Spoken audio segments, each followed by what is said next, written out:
to Outside the Lab. I'm Aaron Rimbert, and welcome back. Today we have a special guest, Tom Griffin, head coach out of Carson Newman University in Tennessee.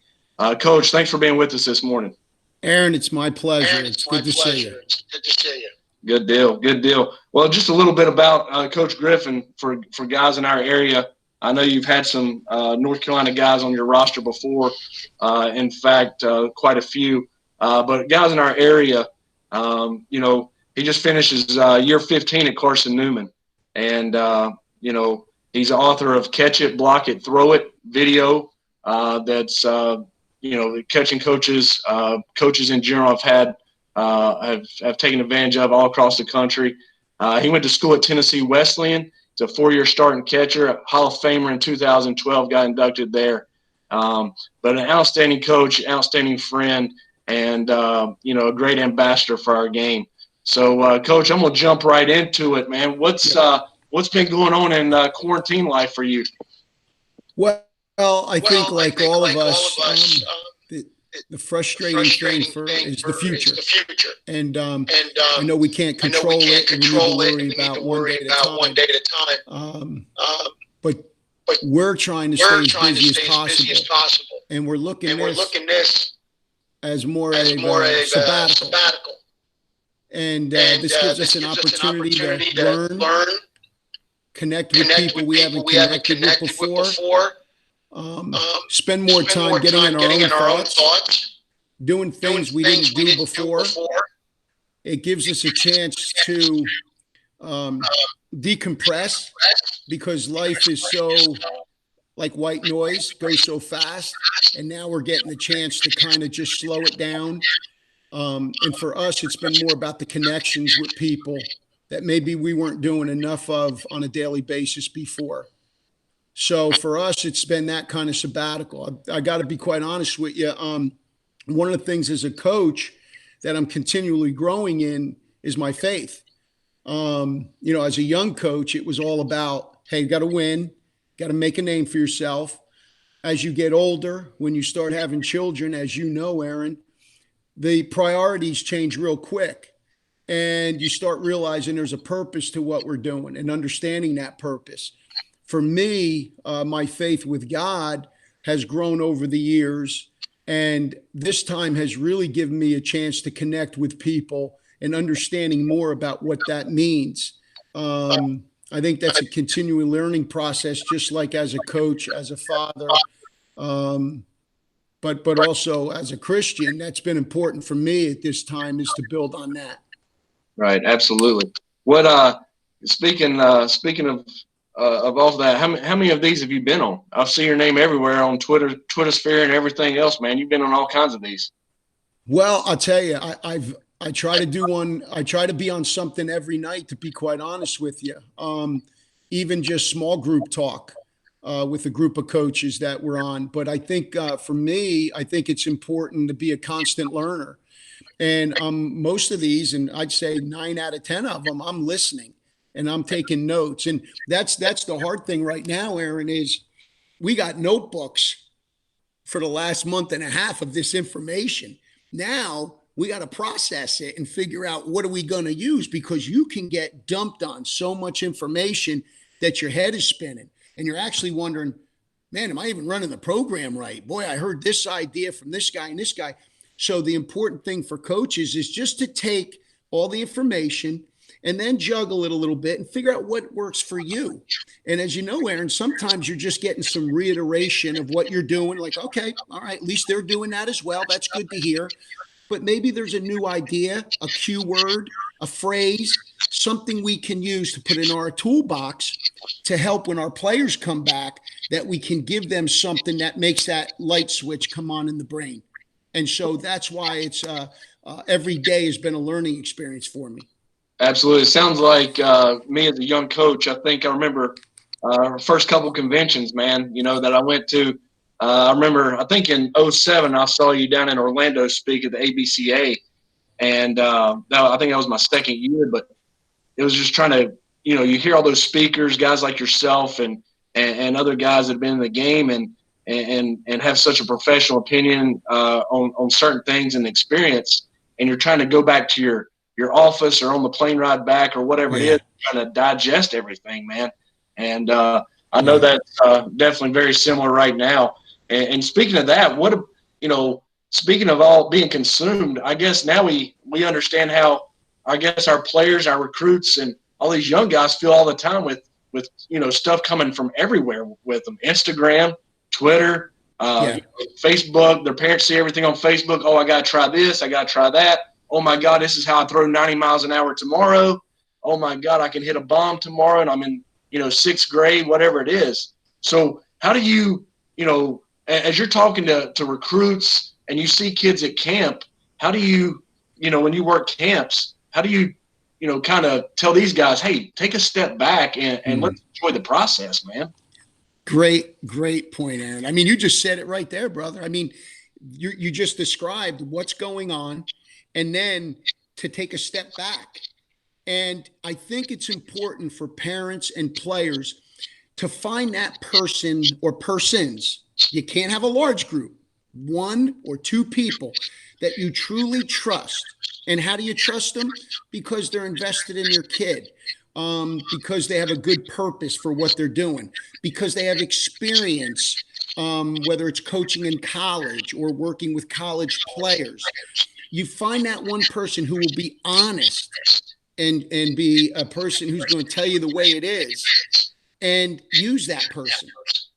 It's finding a mentor, whether it's a coach, whether it's your instructor, whatever it is.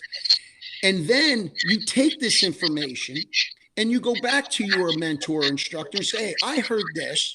What do you think? And then I think it's that partnership and that teacher-student relationship that communicates with each other. And the person says, well, I just don't see how that'll fit you. Now, we'll give it a try, but I just don't think that's going to work for you. Based on my experience, based on working with you, I just think that we need to stay with this plan. But maybe we'll take a look at that. So there's somewhat of an open dialogue, Aaron. I think today's learning, and Cameron being in the classroom gets this. A lot of different ways to learn. We got to figure out what way our students learn. But I'm also a little bit of the new school, old school. I'm current school. I take what I'm learning, figure out what works. I take from the past. I like what that works. And then we've got to have a straight line, and let's work on this and stay with this. Now, the kid wants to deviate. I got to bring him back in and say, no, we got to at least stay with this for a little while. Based on experience, based on what I've seen in the past, based on this relationship. Let's not go off. I heard a coach say this, 2 SEC coaches, hitting guys, mid-season last year, kid struggling, comes to the cage the next day, BP, and this kid's got a different swing, totally different. He go, hey, and the kid had been struggling. He goes, hey, what do you got going on? I was like, I was watching Twitter and I saw a thing on Josh Donaldson and, really trying to get more into it. So I'm getting more of a higher leg kick and I want to create more angle. Mid-season, this young man basically was getting information from a source that there was no trust built upon it. And he was going to take it and run instead of that hitting guy and him had developed the rapport. Trust that rapport. Don't leave that relationship too early to try to find that quick fix, because there is no quick fix. It's not a drive-through. It's an investment. And those kids and parents have to trust those guys. Now, if those guys do something to break that trust, then that's when you go to find another person. But that's just like in life when we find our mate. We build this trust. We build this relationship. Don't do anything to break that trust, man. Work with each other. That's absolutely, that's good stuff, man. And that's, coming back into, or coming into this business, getting away from college baseball and kind of working with, instead of now, I worked with 43 kids. I worked with, 150 kids, and from all types of life, just like college baseball, all that kind of stuff. But these kids are at a younger age and they're more impressionable because, hey, they're in 9th grade and their junior buddy just committed to, East Carolina University. So I got to get there tomorrow and all that. So that's a big thing that I think a lot of organizations are are curious about. And it's good to get that feedback from you on exactly on what that is, because that's what our job is, no matter where we are in this profession, is being mentors and helping these kids along, and giving the parents and kids advice and what it is. We're talking about doing some recruiting videos and trying to help our guys get in, trying to get their name out there and all that kind of stuff. And our showcase teams only go to 16U because we're kind of homegrown and not just throwing everything out there at once. We're trying to work our way into it. And so, some of these younger groups, at 13 and 14 are starting to talk about videos. Well, I can't in my right mind say, hey, let's go do a video over here in the facility and send it to, Coach Gann at Catawba, Coach Griffin over at Carson Newman. These guys at an ACC. Hell, they don't even have hair on their face yet, man. So I just have a hard time doing that. And for you, I'm not sure what you would do with them, but you probably do about the same thing I did. Is, hey, throw them to our camp director and say, hey, dude, let's invite them in a couple years to camp. When they mature a little bit. So that's kind of a struggle that, how much is too much, all that kind of stuff. Yeah, no, that's you guys in this business have a huge part in the development of these kids, huge part in this development. And again, it's a partnership. I think with high school coaches, understanding that their time is limited because of North Carolina, Tennessee high school rules. They're limited in what they can do with kids times of the year. If that kid wants to get better, he has to go invest time somewhere else. If I'm a high school coach, I want to know where it is. I want to know what's going on, and I want to share what we're doing because it's a partnership. I think good instructors have a lot of tools in their box. And if I've got a guy that, a hitting guy that I feel has a certain way of doing things, and maybe it's not my shtick, I'm like, well, I can teach that as well. I can make you successful as well. Because if this is what this guy wants, now maybe I sit with that high school coach. Hey, let's dialogue and talk about hitting a little bit. Here's what we do. Here's my belief, but tell me about yours. And that's how you figure out something. And they may say, well, Cameron Beard here, I've really been working with him doing this throughout the spring. I'd really love to see him stay with that. Okay, that's what we'll work on. We'll try to improve that and work on it, and we'll keep in touch with you concerning that. Now you've got the trust going on, and it's not, and I think a lot of high school coaches get offended or because they're like, well, he's going to this guy or he's going to this place. Well, they're going there because they want more. They want something. If I don't love my wife each and every day and tell her how beautiful she is and what a beautiful mother and a great wife she is, and I'm not showing her attention and time and I don't invest in her, she may go find it somewhere else. Right. Yeah. Absolutely. You got to do that. You got to invest in these kids. So those high school guys who think, well, yeah, he goes to this guy, whatever. Like, well, yes, because he wants to get better. And you as a high school coach have to invest that time. And if you can't because of rules, then invest it with the facility and know what's going on there. Absolutely. 100% partnership. And that's kind of what, Grant and Cam and myself have done, especially since August or September when I got down here, is really reach out to these high school, middle school coaches as well with any kind of camp, clinic. Hey, our doors are always open. Come in anytime you want. Hey, you got an hour and a half, 2 hours every day with the poor kid, and he wants more. And if it's a rain date, hell, you can't do anything. Yep.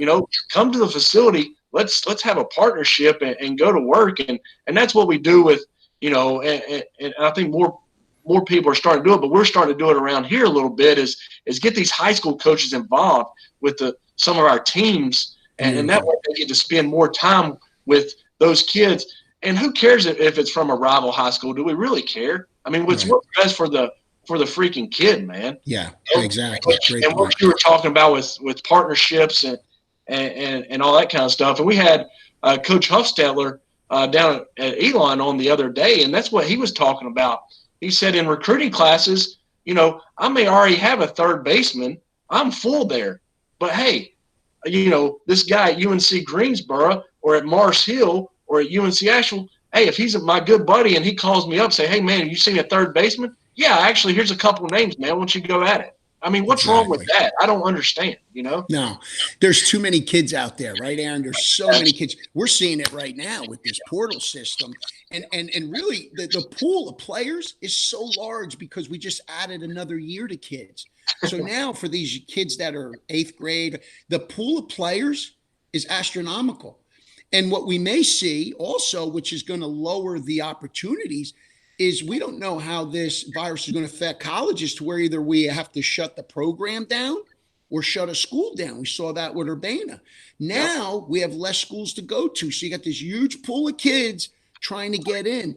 And I don't know how, as you said before, how do we as 8th graders, freshmen, sophomores, physically not ready?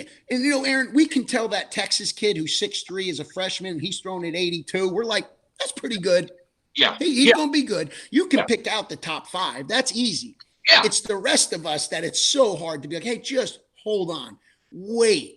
Let's get some development. Let's, you know, how many showcases we go to and a kid runs a 7.9 and can't throw it across the diamond. And now we're sitting there like, well, why did you come to this beauty pageant? You weren't prepared to answer the questions. You weren't prepared for anything. Why don't you go and invest time and prepare your body and skills to come out next time to be ready for this? But they got to have someone in their corner who tells them the truth and says, you shouldn't go to a workout. You got no skill that they're going to look for. What freaking tool do you have, man? Yeah, none. 9th, 10th grade. You have a tool. None. Get in the freaking weight room. There's your tool right there. Let's go. Right. And speaking of that, man, I know me and you can go crazy on this stuff. We had before. Hey, there's been a couple of umpire meetings. Hell, the umpire's been waiting for us because we're over there freaking solving the damn world's problems, dude. and speaking, and I want to get back. I want to get into recruiting a little bit, but just, you know, talking about relationships part. And I know we were talking a little bit before, and Grant, you know, Grant talked a little bit about how you kind of, you know, helped him a little bit throughout his career. But for me, man, the personal stuff, I just remember, you know, I think in 2016, I'm trying to get the years right. You know how everything kind of goes together. But my wife's pregnant, 3rd child, son's getting ready to be born. I think she's 8 months pregnant, man, coming to watch the games with my 2 daughters. And before the game, you know, I was telling you, hey, my son's getting ready to be born. Hell, I may have to get the hell out of here if the call comes. I mean, she'll be up there in the stands, and you were like, man, you know, hey, why don't you send her when she gets here, why don't you let her go to the family suite up here at Carson Newman and just hang out, her and the 2 girls, and just watch the weekend, man. And that means a hell of a lot. And kind of really, I knew what kind of guy you were after that, and really meant a lot, you know, as far as that. So I wanted to throw that in there as well. So I don't know if I ever told you. I appreciate that. I'm sure I did, but I'm going to tell you again. But anyway, going forward in the recruiting part, okay, you know, and then we'll get to some catching here in a little bit. But the recruiting aspect for me, Coach, you know, we always signed, you know, some players in the early signing part, all that kind of stuff in the November signing for high school kids. But some of my best kids, man, we got in May and June, and not necessarily transfers, but high school kids, because it was their last year in high school. All these programs have already filled their rosters, and this kid makes a big jump, you know, makes a huge jump. And all of a sudden, he didn't have many options out there, and we swooped in and got a damn great kid, man. So I know everybody's different a little bit, you know, recruiting different at different places and different coaches and different programs. So tell me just a little bit about, you know, kind of where you guys are in that scope, and if you can narrow it down a little bit. Yeah, I mean, I'm not a fan of the early signing period with guys, like you said, because I still think there's some growth and development that you want to see, but it's necessary evil. Yep. And if you can find kids that want to get it done and over with, and then you got to be on their radar, and you've got to cultivate that relationship, because you can't be stubborn and saying, well, I want to see how he develops. If you like the kid and he likes your program and culture, then you go for it, and you maybe get a signee early. But like you, most of ours are usually at the middle part to the end of the high school season. and a lot of times the first part of the summer, because you had some kids who had some talent, visions of Division One. They didn't come through.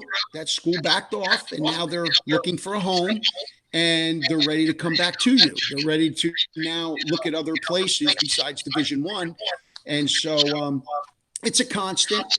I think you just got to the main thing with our thing with recruiting is, finding the right fit. And not to say we haven't taken a kid that we as a coaching staff said, man, I just don't know. Huh? Right, Aaron? Aaron, I don't know, Aaron. Do you think he'll fit in? Oh, it's going to be a struggle. And we've taken that kid. Sometimes they've worked out.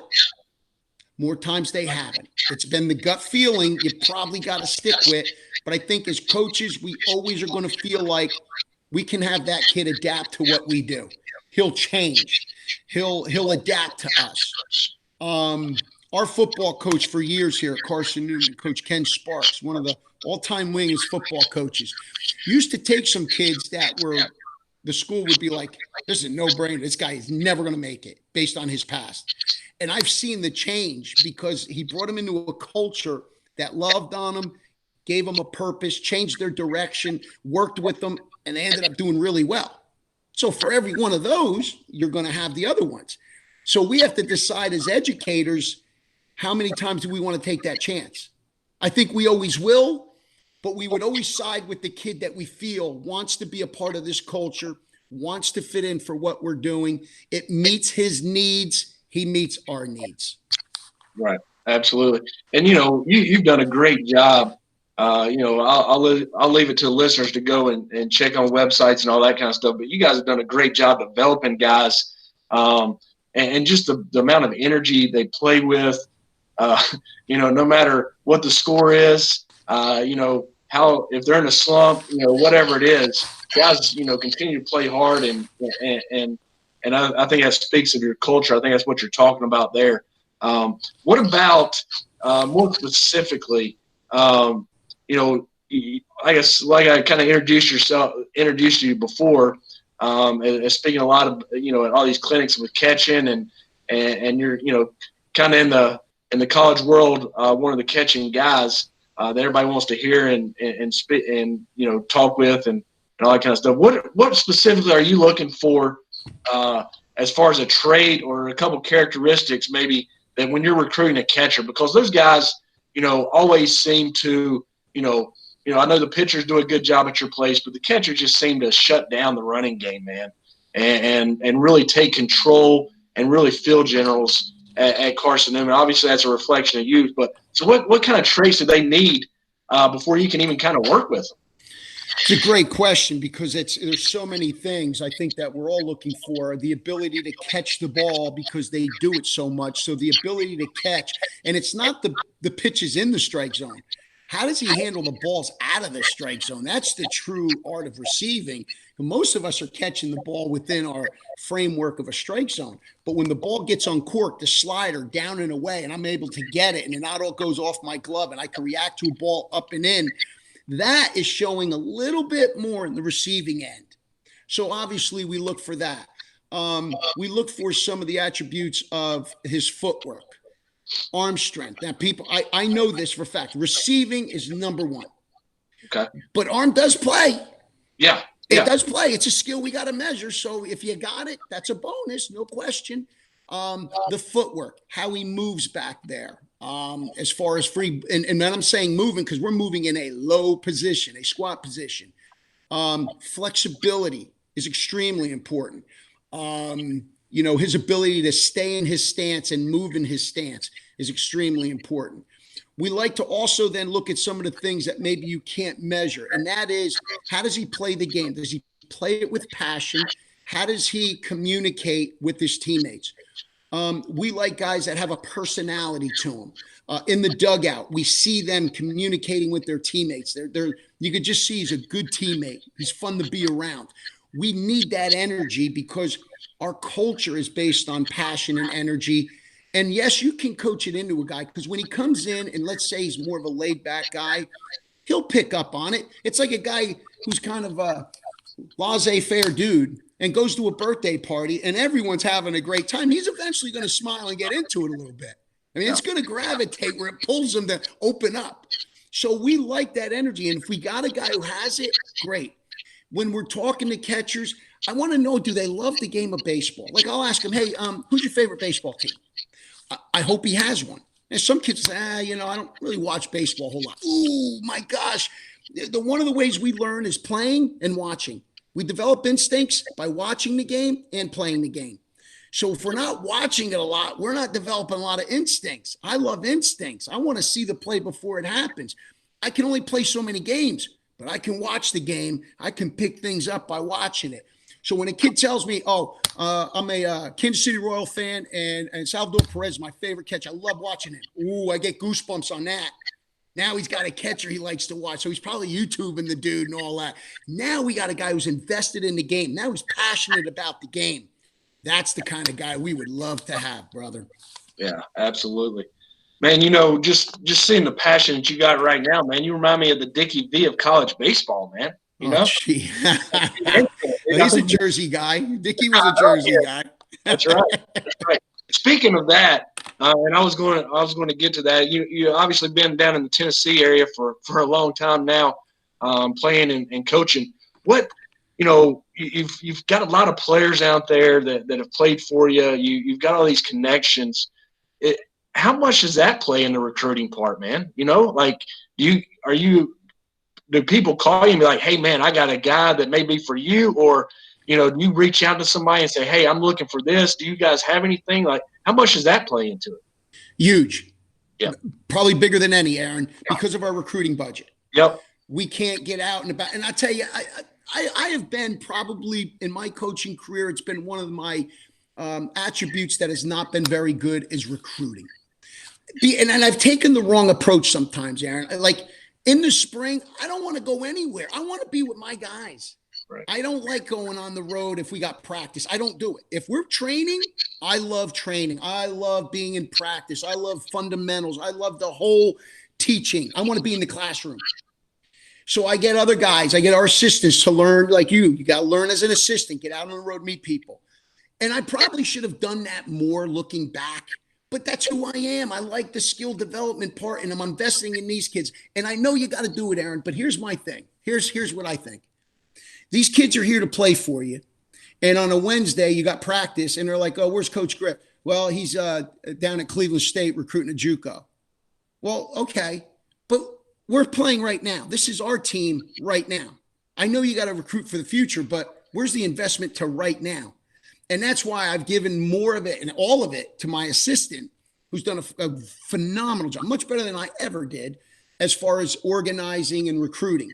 But going back to what you said, I've got to trust these coaches that you develop relationships with. You call me about a kid in your facility, I don't have to see him play. Why? You know our league inside and out. Cameron Beard knows our league inside and out. I ask you, hey, could he play in our league? Oh, coach, yep, I got him. I'll take him. That's what you rely on because I can't get over to Carolina maybe to see him play or to see him at your facility. And then I got to trust on the coaches I know and the people I know, probably more than anything else, because they know more about them than anybody. Right. Absolutely. And that's the thing. And you go back to recruiting budgets, people don't understand. And, I think it's going to get tighter even at some bigger schools, man. I've talked to a couple of guys and they're like, damn, man, this midweek game, we may have to take vans. I'm like, dude, you're D1. That's never happened. He's like, yeah, man, not since 1990, Right. They got to be careful. And that's what, with the relationships, it seems like it all goes back to relationships, doesn't it? It's unbelievable. We got an alumni in Florida that calls us up. Hey, man, what do you think? I got a kid for you. I'm like, okay. Or I see a kid at camp down in Florida, or he came up to our camp at Mars Hill, and he's from that area in Florida. I'm like, hey, dude, can you go watch him and just see? And a good part of it is, as you're talking about the experience in the league, but also when you can compare certain guys. Hey, this guy reminds me of this dude, yep. Or a smaller version or a bigger version or more energetic version or something like that. Yeah. And I think that really helps a lot. And also, the honesty part, that's why you go back to people. If I'm telling, you about a kid And I say, dude, he's 87, 88. And he goes up there and works out with your team, and he's 80, 82. Like, what the hell, man? What are you doing? You know, so you don't want to sell your guys or any guys. You want to be honest, or maybe even, undersell them a little bit so people will go back to you and show value.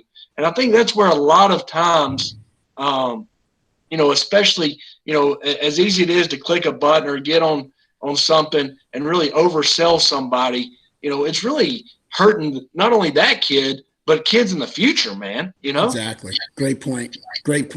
And listen, I know you. We've known each other a while. Competed, watching Cameron Beard compete against us at Catawba. Your brother's been involved in coaching on Division I level. That matters. Right. Now, people don't know, but Aaron, I don't know if I don't think we won our last 3 series versus you guys. Like you absolutely owned us. I was glad you left. And Catawba, where Beard was from, I mean, that's a whole nother animal over there. What Jim does and what that group does. So, but what I'm saying is the people involved in your organization have a great source of knowledge to help these young men out and to help these parents out to understand, Division I's an option. Yeah, let's look at that. And if we don't get there, we can go D2. And by the way, D3, we got a lot of them in the state of North Carolina that are outstanding programs. Let's not look past some of the Division III programs that are here or a JUCO program. But I think you guys have a great source of knowledge to provide these people a great direction because you've been there and done that on both ends. Right. Absolutely. And I think the part is, Coach, and it's almost like recruiting. You got to get to the parents. You got to get to the parents, and really they've got to understand that in the big part of thing. Hey, his swing looks good, but man, he's 130 pounds. You know what I mean? Let's, and you're a junior in high school. Let's get in the weight room a little bit. You know what I mean? Yeah. And that's what we're trying to do. Is what our job is, and Grant and I were talking about this the other day, is, we don't want to get kids. We want to get kids to college because that's what all, organizations want, all this kind of stuff. But we want guys prepared to play day one when they get to college. Like, they're not going to be a stranger when they walk into Tom Griffin weight room and see what the hell is going on in there. People are screaming, yelling, and getting after it. You know what I mean? Yeah. The form's going to be correct. It's not going to take them a month and a half to figure out how to do a proper squat. Or they're going to know what kind of practice is being run because Coach Beard is running practice twice a week with 15 and 16. And hell, he learned from one of the best with Coach Gant. And that's the whole point is, it's great to go to college and get an opportunity, but we want guys to be able to go in and compete day one. I didn't say given to you day one. I said compete and earn day one. There's a big difference. That's right. My daughter has played soccer and they played for, let's say, a club team, right? I never once would talk to a parent and be like, hey, what do you think going on here? And get that guy's opinion. I just never did that because I'm like, well, wait a minute. This guy's an engineer. What's he know about this game? And he played it how many years ago? And he never did it beyond high school or college. He didn't coach it. He just played it. I'm not going to listen to him. I'm going to listen to the guy who's coaching my daughter, who's invested in this program. When I see that, one, he coached in college. He was involved in recruiting, and now he's working with their skills. That's the guy I trust. Because the guy next to me has spent most of his time in an office. So what am I going to hear from him is going to be a very biased opinion versus more of a professional opinion. That's why I'm investing this money. But the more as parents we listen to the people on the side, they're going to tell us what we want to hear because we're all hanging out, drinking coffee together.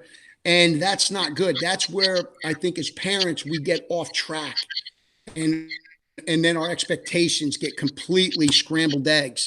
Instead of the people that are working with them that I've entrusted and invested in, my communication is going to be with them. Absolutely. And it goes back to telling the truth, man. That's right. What we're going to do. That's eventually, that's what we did as college coaches. You got to tell the truth. And, some parents, some kids may walk away, but in the end, you're trying to help the ones that want to be helped and not just, lining your pockets or trying to do this and this and all that kind of stuff. That's right. You're absolutely right. So what I got, a couple quick things I want to hit on. If you, you go to camps, you run camps, you do all that kind of stuff. If a kid comes to a camp that you're at, Coach, you kind of see a tool, you kind of see something you like about him. What's the next step as far as the recruiting process? You try to get them on campus. What's kind of your next kind of thing with those guys? Yeah, if we have an opportunity at all, Aaron, to when we watch the kid play and kind of like Aaron Rembert and we like him at that camp, if there's any way we can somehow interact in any possible way, whether it's we're working in a drill, he's working with another coach, just passing by. Hey, Aaron, where are you from? Hey, B, what do you got going on this summer? You want to kind of see the personality of the kid. Is it someone that has some engaging personality to him? I think that's kind of the first impression. And then you're watching him in that camp and seeing how he is in his body language and how he interacts with the other kids. Is it all positive? Okay, now we can go to the next step. Now we got to talk. We got to communicate. We got to inform. And then once we inform, we've got to let that digest before we get him to come on campus so he can see everything and test drive the car. And that's all it is. We're window shopping. We're test driving the car. And then once they leave here, we got to then get back in touch and say, is there an interest? After that, we then got to get to the most important people. And you said this before, and it's mom. It's mom and dad, but usually mom. You got to make sure mom's good. But moms make the decision a lot of times. So we got to let the mom know what we're going to be doing or what our plans are and what we try to do with kids to develop them so that the parents and the kid understand what we're going to try to do and invest in him. The big question, I think, Aaron, is how long do you give them? That's a question I ask all coaches. Some guys timeline them. You give them a week. They give them 14 days. Some have an unlimited time. Just let us know when you're ready to go. That is a question I have fought with every year to decide what to do. Yep. I'm still fighting with it. And hell, I'm not even coaching anymore. So, and a lot of people, for me, man, a couple of schools tried to deadline me in the fall and I just wasn't ready. Right. So I wouldn't suggest this to many people, but I made a big jump, but I waited until May of my senior year, Right. And it ended up being a good decision for me. Yeah. And so I think everybody's different, It is. And you just kind of got the best feel and all that kind of stuff with it. Yeah. But I agree. I think a lot of coaches are struggling or kind of questioning that. Definitely. What's going on with how you present that as well. Yeah. Now, let me ask, and I think it's still the same rule. Now, are you're allowed a recruit's allowed one practice with you guys? Is that correct? Yeah, it is. It is. And what we usually do is their senior year, the fall of their senior year, they can come in to work out. It's their non-traditional season. Once their spring season starts, nothing can happen till their spring season is done, but they can come in the summer. They can come in to work out. Yeah. And that's a huge advantage too. Absolutely. Because I know we can bring them all in, 30, 40 kids, run a showcase. But when you can get here one-on-one, watch the kid throw off the mound, ground balls, hit, that's much better for us, to be quite honest with you. Right. Yeah, I agree with that. So it's just that it's a one-time thing, though, right? You can't just keep coming back and back. No. Is that correct? No, right. Okay, I'll make sure the rules haven't changed on that. Well, Coach, I appreciate it, man. I appreciate you coming on and taking your time and being on with us and our podcast here outside the lab. And anything that we can do in the future, man, you let us know, and we hope to get you guys down. You probably not this summer because you don't know what's going on, but this fall, this winter to some of our camps down here at Athletes Lab and get Carson Newman represented. Well, listen, it's been a pleasure. I would say one last thing is for all kids out there, there is a place for everyone. There really is. And you know this. Some places are enrollment driven, but there is a school for every kid in your program. It's finding the right fit academically and athletically. But there is a place for everyone. And you may have to go somewhere where there's a large roster, but then you know what? You stick with it. Next thing you know, you find kids trying, and then all of a sudden, you're the guy who can play because you've developed. But you got to be in it to win it. You got to be in a program in order to have a chance. And so there's a place for everyone. And I think this organization would be a tremendous opportunity. And you haven't asked me to say a doggone word about it, but I know the people involved in it. And I know that they're going to get a great investment based on the purpose that you guys have, where your hearts are, and based on your past. It would be a great facility. And I appreciate this opportunity to talk. I look forward to coming over to Carolina and doing a catching clinic. Thank you to Cameron, you, Aaron, and your brother Grant. Thank you. All right, Coach. Thanks a lot. All right, brother. Take care. All right.